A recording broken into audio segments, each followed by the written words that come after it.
extremely well. I am thrilled to share with you my first debut adult fiction titled Promise to Purpose. Today, what we're going to do is talk about the story, and then we're going to discuss the inspiration behind it, and then I'll explain why this story matters in today's society, and then we'll end it with a chapter reading. Enjoy!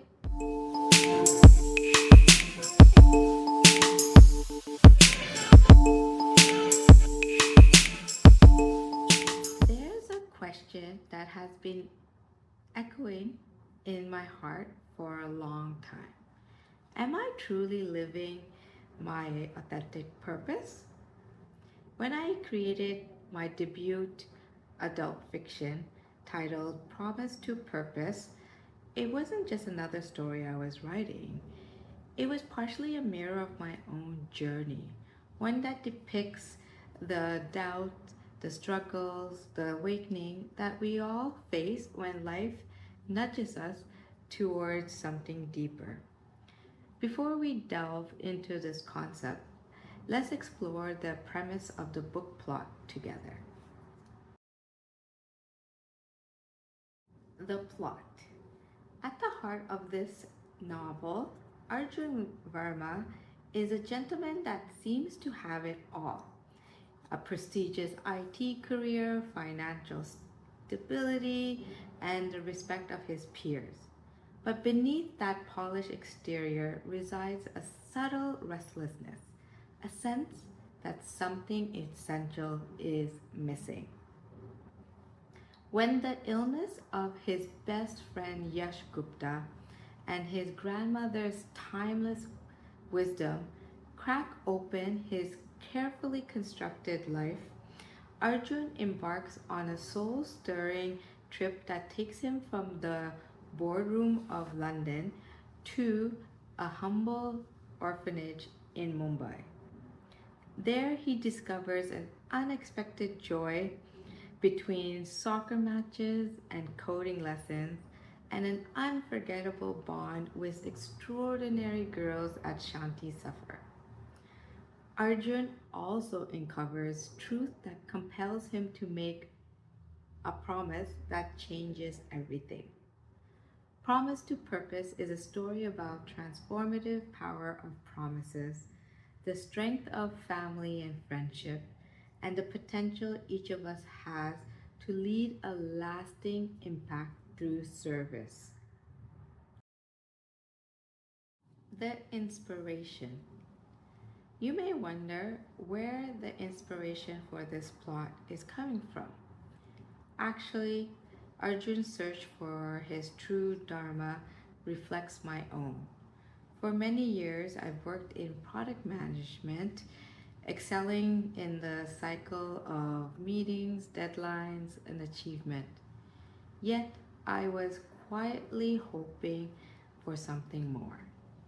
Despite the outward corporate success, I often ask myself, is this really why I'm here?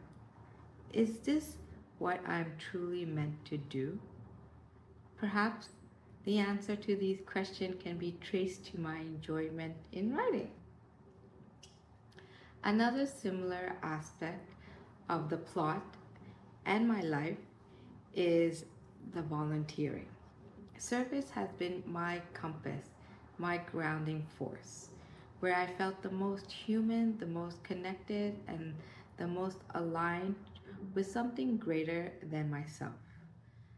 Whether I was teaching children or mentoring aspiring product managers or contributing to local community initiatives, I learned that purpose was less about what we do for ourselves and more about what we give to others. This truth is why Arjun finds himself at the Shanti Safar orphanage, sharing unselfishly his skills and knowledge to the girls so that they can perform really well in their future. These girls in the novel are not just another character. They are inspired by the resilience and the wisdom of children that I've had the privilege to serve during my volunteering experience. Another similarity, my entrepreneurial path has also been part of my journey, same as for Arjun. Years ago, I built a meditation app called Enlightened Energy from scratch. It was not just another business adventure, but it was my gift to the world, a way to help humanity breathe a little deeper, find more peace, and remember that stillness is always available to us. In this book, Arjun's creation of Dharmic Donor Entrepreneur Venture carries that same spirit, blending business with service, purpose with impact.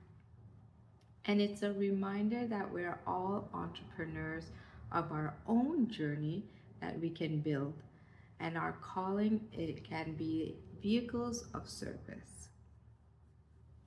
These are just a few parallels between the plot and my journey. Read the full story to see what other similarities you may find between us. This matters. Why does this story matter in today's era?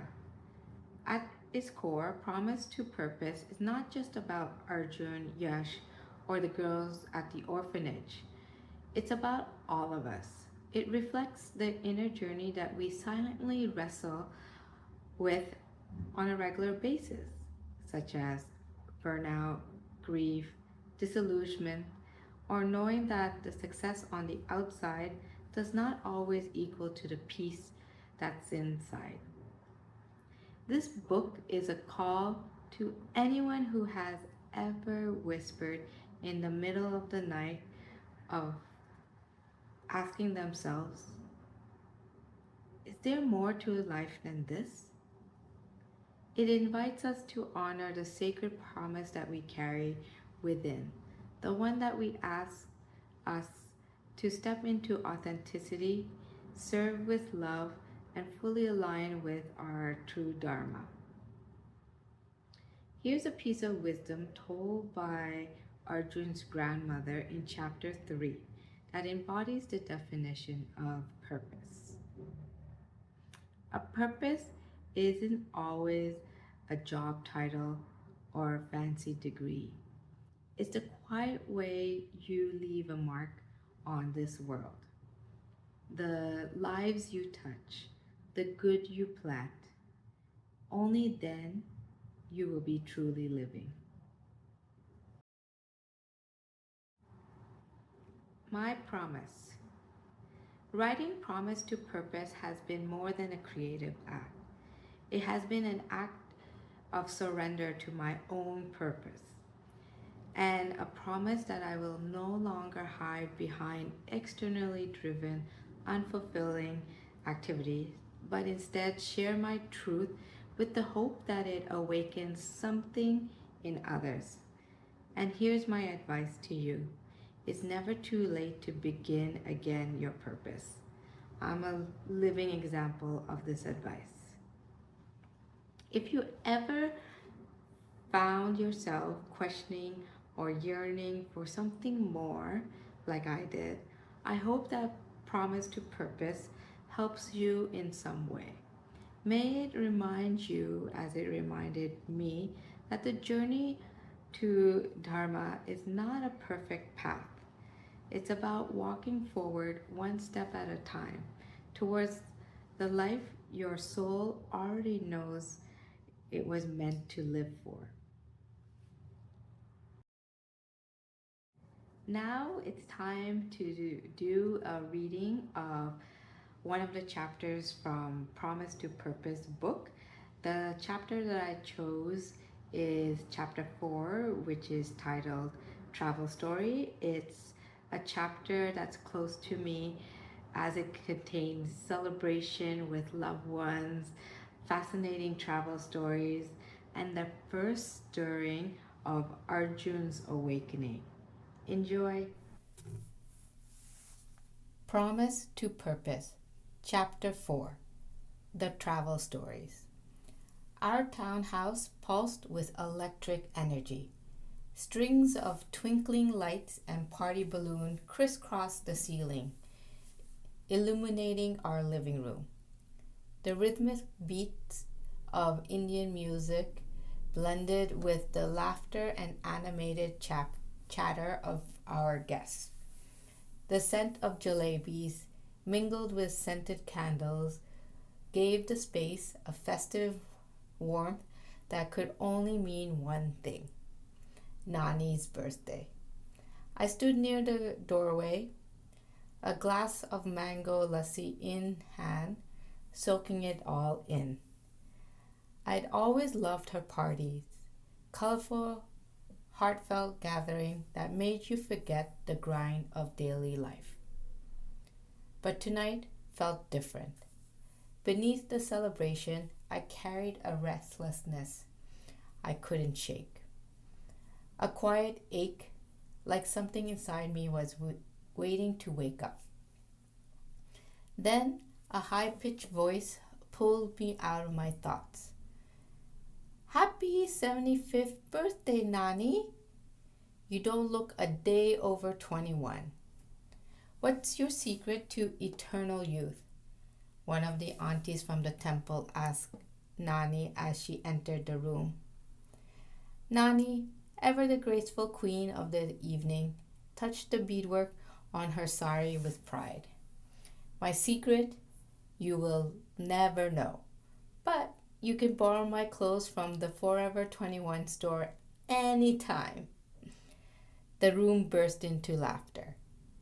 Just then, Yash entered, charismatic as always, dressed sharply in grayish trouser and a shirt, carrying a large box of samosas and pakoras. Were you in the kitchen all morning making these appetizers for my birthday party, Yash? Nani asked with one raised eyebrow. I wish. You know I'm useless in the kitchen, he replied, handing over the box. But I am smart enough to order from our favorite restaurant, Masala Memories. Only the best for your birthday. Happy birthday, Nani. She kissed his cheek, laughing. You're too much, Yash beta. But thank you.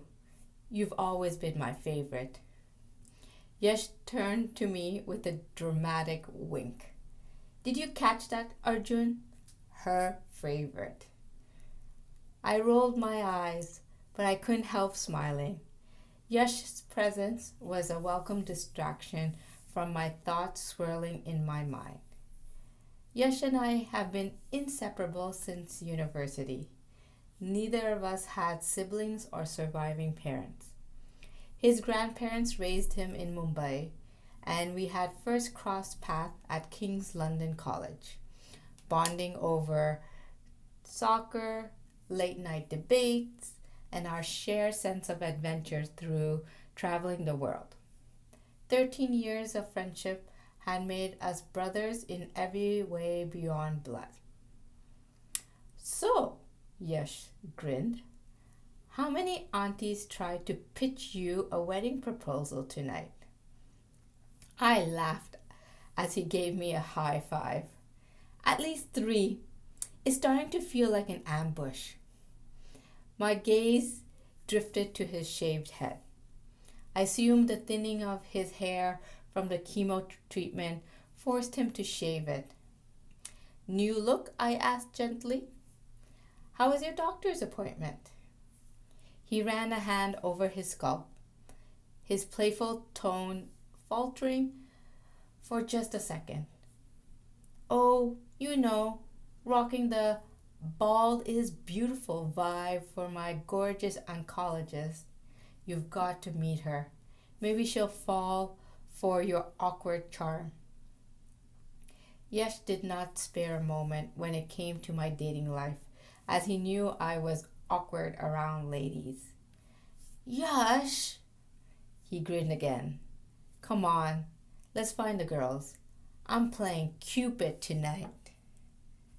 Fine, but let's grab some food first. I am starving. I rubbed my hand on my admit, balancing a plate full of food in one hand and drinks in the other hand. We both made our way to the patio where a small group of people was swapping travel stories. Vanita Kumar, the daughter of Nani's temple friend, was telling everyone about her travel tales. Yeah, I visited 8 European countries in 30 days on the Gap Adventure tour right after grad school. It was incredible. The yummy Greek food, the vibrant Portuguese culture, and most importantly, the handsome Italian stallion. I even learned a little Spanish. You want to hear? Me llamo Benita. ¿Te gusta? We erupted in laughter. Yash leaned in with a theatrical accent. Oh la la, ma chérie, je m'appelle Yash. Voulez-vous aller au cinéma avec mon ami Arjun? Yash asked her if she would like to go to the movies with me. Vanita blinked awkwardly and looked away. I groaned, wiping sweat from my brow. Yash. Don't worry, he chuckled, patting my back. I'll have you fluent in French and flirting in no time. A guy with glasses named Jay Walsh chimed in. I can also speak French. I once did a summer internship in France. Unforgettable. All those French kisses under the Eiffel Tower. After wine and macaron, of course. We chuckled and Yash made exaggerated kissing sounds for effect. Jay turned to the group as he took a bite of his paneer tikka. Any other travel stories? Zara Devi, another of Nani's young friends, raised her hand with bright eyes. I'm heading to Nepal to volunteer as an English teacher for an NGO. I'll be working with women in remote villages, helping them build confidence through language. It's something I've always wanted to do. Education changes everything, don't you think? Her passion lit something inside me. There was a conviction in her voice that struck a chord.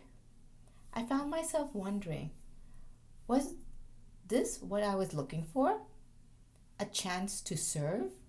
To rediscover meaning in my life? For the first time in weeks, I felt like I was on the verge of something important. Before I could dwell on it further, Nani appeared at the patio door. Do you young fellow think it's time for me to cut the cake? Yash beamed, slipping his arm around her shoulder. Yes, birthday girl, time to blow out your 21 candles. We followed her inside. Nani stood at the center of the room, surrounded by love. As everyone sang happy birthday, she laughed, glowing from within. She closed her eyes and blew out the candles. What did you wish for, Nani? An uncle asked. Nani smiled. I have everything I need, she said, her gaze sweeping around the room. My family, my friends, my health. What more could I wish for? I felt a lump in my throat. Nani's gratitude was a reminder of what truly matters: health, community, and love. Later that night, After the guest had gone, I found Nani on the couch, watching the flickering of a single scented candle. Tired already? I teased, sliding beside her. Not at all, she said. Just watching. She pointed to the flame. Do you know what fire teaches us, Arjun? That we should keep the house well ventilated, I joked. She smacked my hand gently. No, Janu, the fire never stays still. It dances, it sways in the air. Even when it flickers, a soul without purpose, she added, her voice softening, is like a flame trapped under the glass. It slowly dies. I shifted, uneasy. You make it sound like I'm a dying flame, Nani. She touched my cheek with a smile. Not yet, but if you don't start moving with the wind of your own destiny, one day you might be. I tried to laugh it off, but her words stayed with me. Long after the candle had burned low, they echoed through the corridor of my mind, igniting something I hadn't felt in a long, long time. Hope.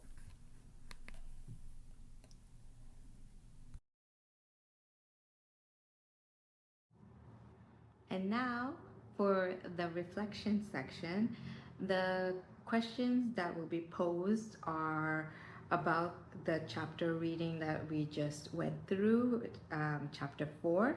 So the first question is, Zara speaks with passion about volunteering in Nepal, and it awakens something in Arjun. What kind of service or contribution makes you feel most alive and aligned with your purpose? The second question is, Nani says, a soul without purpose is like a flame trapped under glass. It slowly dies. If you imagine your own soul as a flame, is it flickering dimly or is it dancing brightly right now? What would help it burn brighter?